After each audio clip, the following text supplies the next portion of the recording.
বিসমিল্লাহির রহমানির রহিম। দয়াময় পরম দয়ালু আল্লাহর নামে। আলহামদুলিল্লাহি রাব্বিল আলামিন। সকল প্রশংসা জগৎ সমূহের প্রতিপালক আল্লাহরই।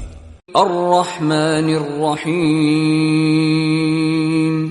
যিনি দয়াময় পরম দয়ালু। মালিক ইয়াউমিদ্দিন। কর্মফল দিবসের মালিক। ইয়্যাকা না'বুদু ওয়া ইয়্যাকা নাস্তাঈন। আমরা শুধু তোমারই ইবাদত করি, শুধু তোমারই সাহায্য প্রার্থনা করি। ইহদিনাস সিরাতাল মুস্তাকিম। আমাদেরকে সরল পথ প্রদর্শন করো। সিরাতাল্লাযীনা আন'আমতা আলাইহিম গায়রিল মাগদুবি আলাইহিম ওয়ালাদ-দাল্লিন। তাহাদের পথ যাহাদেরকে তুমি অনুগ্রহ দান করিয়াছ, তাহাদের পথ নহে যাহারা ক্রোধ নিপতিত ও পথভ্রষ্ট।